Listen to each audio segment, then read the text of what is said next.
Book 7, Part 2, of the Republic, by Plato. This recording is in the public domain. Read by Bob Neufeld. "What was the mistake?" he said. "After plane geometry," I said, "we proceeded at once to solids in revolution, instead of taking solids in themselves; whereas after the second dimension, the third, which is concerned with cubes and dimensions of depth, ought to have followed." "That is true, Socrates, but so little seems to be known as yet about these subjects." "Why, yes," I said, "and for two reasons. In the first place, no government patronizes them. This leads to a want of energy in the pursuit of them, and they are difficult. In the second place, students cannot learn them unless they have a director. But then a director can hardly be found, and even if he could, as matters now stand, the students, who are very conceited, would not attend to him.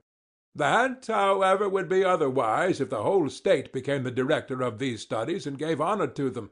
Then disciples would want to come, and there would be continuous and earnest search, and discoveries would be made. Since even now, disregarded as they are by the world, and maimed of their fair proportions, and although none of their votaries can tell the use of them, still these studies force their way by their natural charm, and very likely, if they had the help of the state, they would some day emerge into light. Yes," he said, "there is a remarkable charm in them, but I do not clearly understand the change in the order. First you began with a geometry of plane surfaces?" "Yes," I said. "And you placed astronomy next, and then you made a step backward." "Yes, and I have delayed you by my hurry. The ludicrous state of solid geometry, which, in natural order, should have followed, made me pass over this branch and go on to astronomy, or motion of solids." "True. Then, assuming that the science now omitted would come into existence if encouraged by the state, let us go on to astronomy, which will be fourth." "The right order," he replied. "And now, Socrates, as you rebuked the vulgar manner in which I praised astronomy before, my praise shall be given in your own spirit. For every one, as I think, must see that astronomy compels the soul to look upwards, and leads us from this world to another." "Every one but myself," I said. "To every one else this may be clear, but not to me." "And what then would you say?" "I should rather say that those who elevate astronomy into philosophy appear to me to make us look downwards and not upwards." "What do you mean?" he asked. "You," I replied, "have in your mind a truly sublime conception of our knowledge of the things above, and I dare say that if a person were to throw his head back and study the fretted ceiling, you would still think that his mind was the percipient, and not his eyes. And you are very likely right, and I may be a simpleton, but in my opinion that knowledge only which is of being and of the unseen can make the soul look upwards, and whether a man gapes at the heavens or blinks on the ground, seeking to learn some particular of sense, I would deny that he can learn, for nothing of that sort is matter of science. His soul is looking downwards, not upwards, whether his way to knowledge is by water or by land, whether he floats or only lies on his back. I acknowledge," he said, "the justice of your rebuke. Still, I should like to ascertain how astronomy can be learned in any manner more conducive to that knowledge of which we were speaking." "I will tell you," I said. "The starry heaven which we behold is wrought upon a visible ground, and therefore, although the fairest and most perfect of visible things, must necessarily be deemed inferior far to the true motions of absolute swiftness and absolute slowness, which are relative to each other and carry with them that which is contained in them, in the true number and in every true figure. Now these are to be apprehended by reason and intelligence, but not by sight." "True," he replied. "The spangled heavens should be used as a pattern and with a view to that higher knowledge. Their beauty is like the beauty of figures or pictures excellently wrought by the hand of Daedalus, or some other great artist, which we may chance to behold. Any geometrician who saw them would appreciate the exquisiteness of their workmanship, but he would never dream of thinking that in them he could find the true equal or the true double, or the truth of any other proportion. No, he replied, such an idea would be ridiculous. And will not a true astronomer have the same feeling when he looks at the movements of the stars? Will he not think that heaven and the things in heaven are framed by the Creator of them in the most perfect manner? But he will never imagine that the proportions of night and day, or of both to the month, or of the month to the year, or of the stars to these and to one another, and any other things that are material and visible, can also be eternal and subject to no deviation. That would be absurd, and it is equally absurd to take so much pains in investigating their exact truth. I quite agree, though I never thought of this before. Then, I said, in astronomy, as in geometry, we should employ problems and let the heavens alone if we would approach the subject in the right way, and so make the natural gift of reason to be of any real use. That, he said, is a work infinitely beyond our present astronomers. Yes, I said, and there are many other things which must also have a similar extension given to them, if our legislation is to be of any value. But can you tell me of any other suitable study? No, he said, not without thinking. Motion, I said, has many forms, and not one only. Two of them are obvious enough even to wits no better than ours, and there are others, as I imagine, which may be left to wiser persons. But where are the two? There is a second, I said, which is the counterpart of the one already named. And what may that be? The second, I said, would seem relatively to the ears to be what the first is to the eyes. For I conceive that as the eyes are designed to look up at the stars, so are the ears to hear harmonious motions, and these are sister sciences, as the Pythagoreans say, and we, Glaucon, agree with them. Yes, he replied. But this, I said, is a laborious study, and therefore we had better go and learn of them, and they will tell us whether there are any other applications of these sciences. At the same time we must not lose sight of our own higher object. What is that? There is a perfection which all knowledge ought to reach, and which our pupils ought also to attain, and not to fall short of, as I was saying that they did in astronomy. For in the science of harmony, as you probably know, the same thing happens. The teachers of harmony compare the sounds and consonances which are heard only, and their labor, like that of the astronomers, is in vain. Yes, by heaven, he said, and 'tis as good as a play to hear them talking about their condensed notes, as they call them. They put their ears close alongside of the strings, like persons catching a sound from their neighbor's wall, one set of them declaring that they distinguish an intermediate note, and have found the least interval which should be the unit of measurement, the others insisting that the two sounds have passed into the same, either party setting their ears before their understanding. You mean, I said, those gentlemen who tease and torture the strings and rack them on the pegs of the instrument. I might carry on the metaphor and speak after their manner of the blows which the plectrum gives, and make accusations against the strings, both of backwardness and forwardness to sound. But this would be tedious, and therefore I will only say that these are not the men, and that I am referring to the Pythagoreans, of whom I was just now proposing to inquire about harmony. For they too are in error, like the astronomers. They investigate the numbers of the harmonies which are heard, but they never attain to problems. That is to say, they never reach the natural harmonies of number, or reflect why some numbers are harmonious and others not. That, he said, is a thing of more than mortal knowledge. A thing, I replied, which I would rather call useful. That is, if sought after with a view to the beautiful and good, but if pursued in any other spirit, useless. Very true, he said. Now, when all these studies reach the point of intercommunion and connection with one another, and come to be considered in their mutual affinities, then, I think, but not till then, will the pursuit of them have a value for our objects. Otherwise there is no profit in them. I suspect so. But you are speaking, Socrates, of a vast work. What do you mean? I said. The prelude, or what? Do you not know that all this is but the prelude to the actual strain which we have to learn? For you surely would not regard the skilled mathematician as a dialectician. Oh, surely not, he said. I have hardly ever known a mathematician who was capable of reasoning. But do you imagine that men who are unable to give and take a reason will have the knowledge which we require of them? Neither can this be supposed. And so, Glaucon, I said, we have at last arrived at the hymn of dialectic. This is that strain which is of the intellect only, but which the faculty of sight will nevertheless be found to imitate. For sight, as you may remember, was imagined by us after a while to behold the real animals and stars, and last of all the sun himself.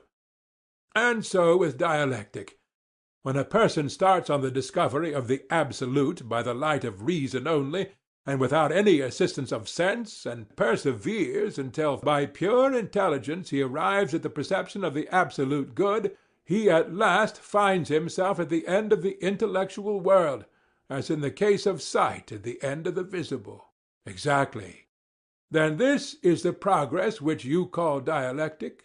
True. But the release of the prisoners from chains, and their translation from the shadows to the images and to the light, and the ascent from the underground den to the sun, while in his presence they are vainly trying to look on animals and plants and the light of the sun, but are able to perceive even with their weak eyes the images in the water, which are divine, and are the shadows of true existence, not shadows of images cast by the light of fire, which, compared with the sun, is only an image. This power of elevating the highest principle in the soul to the contemplation of that which is best in existence, with which we may compare the raising of that faculty which is the very light of the body to the sight of that which is brightest in the material and visible world, this power is given, as I was saying, by all that study and pursuit of the arts which has been described. I agree in what you are saying, he replied, which may be hard to believe, yet from another point of view is harder still to deny. This, however, is not a theme to be treated of in passing only, but will have to be discussed again and again. And so, whether our conclusion be true or false, let us assume all this, and proceed at once from the prelude or preamble to the chief strain, and describe that in like manner. Say, then, what is the nature and what are the divisions of dialectic, and what are the paths which lead thither? For these paths will also lead to our final rest. Dear Glaucon, I said, you will not be able to follow me here, though I would do my best, and you should behold not an image only, but the absolute truth, according to my notion. Whether what I told you would or would not have been a reality, I cannot venture to say. But you would have seen something like reality, of that I am confident. Doubtless, he replied. But I must also remind you that the power of dialectic alone can reveal this, and only to one who is a disciple of the previous sciences. Of that assertion you may be as confident as of the last. And assuredly no one will argue that there is any other method of comprehending by any regular process all true existence, or of ascertaining what each thing is in its own nature. For the arts in general are concerned with the desires or opinions of men, or are cultivated with a view to production and construction, or for the preservation of such productions and constructions. And as to the mathematical sciences, which, as we were saying, have some apprehension of true being, geometry and the like, they only dream about being, but never can they behold the waking reality so long as they leave the hypotheses which they use unexamined, and are unable to give an account of them. For when a man knows not his own first principle, and when the conclusion and immediate steps are also constructed out of he knows not what, how can he imagine that such a fabric of convention can ever become science? Impossible, he said. Then Dialectic, and dialectic alone, goes directly to the first principle, and is the only science which does away with hypotheses in order to make her ground secure. The eye of the soul, which is literally buried in an outlandish slough, is by her gentle aid lifted upwards, and she uses as handmaids and helpers in the work of conversion the sciences which we have been discussing. Custom terms them sciences, but they ought to have some other name, implying greater clearness than opinion, and less clearness than science. And this, in our previous sketch, was called understanding. But why should we dispute about names, when we have realities of such importance to consider? Why, indeed, he said, when any name will do which expresses the thought of the mind with clearness. At any rate, we are satisfied, as before, to have 4 divisions, 2 for intellect and 2 for opinion, and to call the first division science, the second understanding, the third belief, and the fourth perception of shadows, opinion being concerned with becoming, and intellect with being. And so, to make a proportion, as being is to becoming, so is pure intellect to opinion. And as intellect is to opinion, so is science to belief, and understanding to the perception of shadows. But let us defer the further correlation and subdivision of the subjects of opinion and of intellect, for it will be a long inquiry, many times longer than this has been. As far as I understand, he said, I agree. And do you also agree, I said, in describing the dialectician as one who attains a conception of the essence of each thing, and he who does not possess, and is therefore unable to impart this conception, in whatever degree he fails, may in that degree also be said to fail in intelligence? Will you admit so much? Yes, he said. How can I deny it? And would you say the same of the conception of the good? Until the person is able to abstract and define rationally the idea of good, and unless he can run the gauntlet of all objections and is ready to disprove them, not by appeals to opinion but to absolute truth, never faltering at any step of the argument, unless he can do all this, you would say that he knows neither the idea of good nor any other good. He apprehends only a shadow, if anything at all, which is given by opinion and not by science. Dreaming and slumbering in this life, before he is well awake here, he arrives at the world below, and has his final quietus. In all that I should most certainly agree with you. And surely you would not have the children of your ideal state, whom you are nurturing and educating, if the ideal ever becomes a reality, you would not allow the future rulers to be like posts, having no reason in them, and yet to be set in authority over the highest matters? Certainly not. Then you will make a law that they shall have such an education as will enable them to attain the greatest skill in asking and answering questions? Yes, he said, you and I together will make it. Dialectic, then, as you will agree, is the coping stone of the sciences, and is set over them. No other science can be placed higher. The nature of knowledge can no further go. I agree, he said. But to whom we are to assign these studies, and in what way they are to be assigned, are questions which remain to be considered. Yes, clearly. You remember, I said, how the rulers were chosen before? Certainly, he said. The same natures must still be chosen, and the preference again given to the surest and the bravest, and, if possible, to the fairest. And, having noble and generous tempers, they should also have the natural gifts which will facilitate their education. And what are these? Such gifts as keenness and ready powers of acquisition, for the mind more often faints from the severity of study than from the severity of gymnastics. The toil is more entirely the mind's own, and is not shared with the body. Very true, he replied. Further, he of whom we are in search should have a good memory, and be an unwearied solid man who is a lover of labor in any line, or he will never be able to endure the great amount of bodily exercise and to go through all the intellectual discipline and study which we require of him. Certainly, he said, he must have natural gifts. The mistake at present is, that those who study philosophy have no vocation, and this, as I was before saying, is the reason why she has fallen into disrepute. Her true sons should take her by the hand, and not bastards. What do you mean? In the first place, her votary should not have a lame or halting industry. I mean that he should not be half industrious and half idle. As, for example, when a man is a lover of gymnastic and hunting and all other bodily exercises, but a hater rather than a lover of the labor of learning or listening or inquiring, or the occupation to which he devotes himself may be of an opposite kind, and he may have the other sort of lameness. Certainly, he said. And as to truth, I said, is not a soul equally to be deemed halt and lame which hates voluntary falsehood, and is extremely indignant at herself and others when they tell lies, but is patient of involuntary falsehood, and does not mind wallowing like a swinish beast in the mire of ignorance, and has no shame at being detected? To be sure.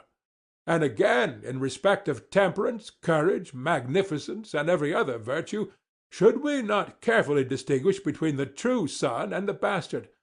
For where there is no discernment of such qualities, states and individuals unconsciously err, and the state makes a ruler and the individual a friend of one who, being defective in some part of virtue, is in a figure lame or a bastard. That is very true, he said. All these things, then, will have to be carefully considered by us, and if only those whom we introduce to this vast system of education and training are sound in body and mind, justice herself will have nothing to say against us, and we shall be the saviors of the constitution and of the state. But if our pupils are men of another stamp, the reverse will happen, and we shall pour a still greater flood of ridicule on philosophy than she has to endure at present. That would not be creditable. Certainly not, I said. And yet, perhaps, in thus turning jest into earnest, I am equally ridiculous. Certainly not, I said. And yet, perhaps, in thus turning jest into earnest, I am equally ridiculous. In what respect? I had forgotten, I said, that we were not serious and spoke with too much excitement. For when I saw philosophy so undeservedly trampled under foot of men, I could not help feeling a sort of indignation at the authors of her disgrace, and my anger made me too vehement. Indeed, I was listening and did not think so. But I, who am the speaker, felt that I was. And now let me remind you that, although in our former selection we chose old men, we must not do so in this. Solon was under a delusion when he said that a man when he grows old may learn many things, for he can no more learn much than he can run much. Youth is the time for any extraordinary toil. Of course. And, therefore, calculation and geometry and all the other elements of instruction, which are a preparation for dialectic, should be presented to the mind in childhood, not, however, under any notion of forcing our system of education. Why not? Because a free man ought not to be a slave in the acquisition of knowledge of any kind. Bodily exercise when compulsory does no harm to the body, but knowledge which is acquired under compulsion obtains no hold on the mind. Very true. Then, my good friend, I said, do not use compulsion, but let early education be a sort of amusement. You will then be better able to find out the natural bent. That is a very rational notion, he said. Do you remember that the children, too, were to be taken to see the battle on horseback, and that if there were no danger they were to be brought close up, and, like young hounds, have a taste of blood given them? Yes, I remember. The same practice may be followed, I said, in all these things, labors, lessons, dangers, and he who is most at home in all of them ought to be enrolled in a select number. At what age? At the age when the necessary gymnastics are over. The period, whether of 2 or 3 years, which passes in this sort of training, is useless for any other purpose. For sleep and exercise are unpropitious to learning, and the trial of who is first in gymnastic exercises is one of the most important tests to which our youth are subjected. Certainly, he replied. After that time those who are selected from the class of 20 years old will be promoted to higher honor, and the sciences which they learned without any order in their early education will now be brought together, and they will be able to see the natural relationship of them to one another and to true being. Yes, he said, that is the only kind of knowledge which takes lasting root. Yes, I said, and the capacity for such knowledge is the great criterion of dialectical talent. The comprehensive mind is always the dialectical. I agree with you. These, I said, are the points which you must consider, and those who have most of this comprehension, and who are the most steadfast in their learning, and in their military and other appointed duties, when they have arrived at the age of 30, have to be chosen by you out of the select class, and elevated to higher honor, and you will have to prove them by the help of dialectic, in order to learn which of them is able to give up the use of sight and the other senses, and in company with truth to attain absolute being. And here, my friend, great caution is required. Why great caution? Do you not remark, I said, how great is the evil which dialectic has introduced? What evil? He said. The students of the art are filled with lawlessness. Quite true, he said. Do you think that there is anything so very unnatural or inexcusable in their case? Or will you make allowance for them? In what way make allowance? I want you, I said, by way of parallel, to imagine a supposititious son who is brought up in great wealth. He is one of a great and numerous family, and has many flatterers. When he grows up to manhood, he learns that his alleged are not his real parents, but who are the real he is unable to discover. Can you guess how he will be likely to behave towards his flatterers and his supposed parents, first of all during the period when he is ignorant of the false relation, and then again when he knows? Or shall I guess for you? If you please. Then I should say that while he is ignorant of the truth, he will be likely to honor his father and his mother and his supposed relations more than the flatterers. He will be less inclined to neglect them when in need, or to do or say anything against them, and he will be less willing to disobey them in any important matter. He will. But when he has made the discovery, I should imagine that he would diminish his honor and regard for them, and would become more devoted to the flatterers. Their influence over him would greatly increase. He would now live after their ways, and openly associate with them, and, unless he were of an unusually good disposition, he would trouble himself no more about his supposed parents or other relations. Well, all that is very probable, but how is the image applicable to the disciples of philosophy? In this way. You know that there are certain principles about justice and honor which are taught us in childhood, and under their parental authority we have been brought up, obeying and honoring them. That is true. There are also opposite maxims and habits of pleasure which flatter and attract the soul, but do not influence those of us who have any sense of right, and they continue to honor and obey the maxims of their fathers. True. Now, when a man is in this state, and the questioning spirit asks what is fair or honorable, and he answers as the legislator has taught him, and then arguments many and diverse refute his words, until he is driven into believing that nothing is honorable any more than dishonorable, or just and good any more than the reverse, and so all of the notions which he most valued, do you think that he will still honor and obey them as before? Impossible. And when he ceases to think them honorable and natural as heretofore, and he fails to discover the true, can he be expected to pursue any life other than that which flatters his desires? He cannot. And from being a keeper of the law he is converted into a breaker of it? Unquestionably. Now, all this is very natural in students of philosophy such as I have described, and also, as I was just now saying, most excusable.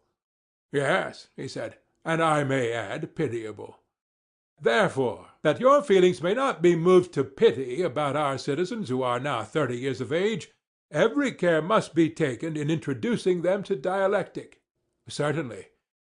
There is a danger lest they should taste the dear delight too early. For youngsters, as you may have observed, when they first get the taste in their mouths, argue for amusement, and are always contradicting and refuting others in imitation of those who refute them. Like puppy dogs, they rejoice in pulling and tearing at all who come near them. Yes, he said, there is nothing which they like better. And when they have made many conquests, and received defeats at the hands of many, they violently and speedily get into a way of not believing anything which they believed before, and hence, not only they, but philosophy and all that relates to it is apt to have a bad name with the rest of the world. Too true, he said. But when a man begins to get older, he will no longer be guilty of such insanity. He will imitate the dialectician who is seeking for truth, and not the eristic, who is contradicting for the sake of amusement. And the greater moderation of his character will increase, instead of diminishing, the honor of the pursuit. Very true, he said.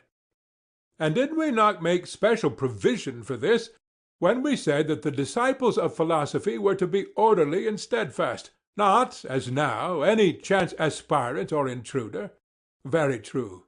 Suppose, I said, the study of philosophy to take the place of gymnastics, and to be continued diligently and earnestly and exclusively for twice the number of years which were passed in bodily exercise. Will that be enough? Would you say 6 or 4 years? He asked. Say 5 years, I replied. At the end of the time they must be sent down again into the den, and compelled to hold any military or other office which young men are qualified to hold. In this way they will get their experience of life, and there will be an opportunity of trying whether, when they are drawn all manner of ways by temptation, they will stand firm or flinch. And how long is this stage of their lives to last? 15 years, I answered.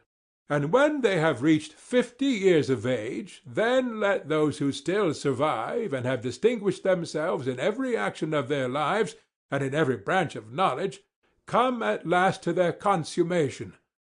The time has now arrived at which they must raise the eye of the soul to the universal light which lightens all things, and behold the absolute good. For that is the pattern according to which they are to order the state and the lives of individuals, and the remainder of their own lives also. Making philosophy their chief pursuit, but, when their turn comes, toiling also at politics and ruling for the public good, not as though they were performing some heroic action, but simply as a matter of duty. And when they have brought up in each generation others like themselves, and left them in their place to be governors of the state, then they will depart to the islands of the blessed and dwell there. And the city will give them public memorials and sacrifices, and honor them, if the Pythian oracle consent, as demigods, but, if not, as in any case blessed and divine. You are a sculptor, Socrates, and have made statues of our governors faultless in beauty. Yes, I said, Glaucon, and of our governesses too. For you must not suppose that what I have been saying applies to men only, and not to women as far as their natures can go. There you are right, he said, since we have made them to share in all things like the men. Well, I said, and you would agree, would you not, that what has been said about the state and the government is not a mere dream, and although difficult, not impossible, but only possible in the way which has been supposed. That is to say, when the true philosopher-kings are born in a state, one or more of them, despising the honors of this present world which they deem mean and worthless, esteeming above all things right and the honor that springs from right, and regarding justice as the greatest and most necessary of all things, whose ministers they are, and whose principles will be exalted by them when they set in order their own city. How will they proceed? They will begin by sending out into the country all the inhabitants of the city who are more than 10 years old, and will take possession of their children, who will be unaffected by the habits of their parents. These they will train in their own habits and laws. I mean in the laws which we have given them. And in this way the state and constitution of which we were speaking will soonest and most easily attain happiness, and the nation which has such a constitution will gain most. Yes, that will be the best way. And I think, Socrates, that you have very well described how, if ever, such a constitution might come into being.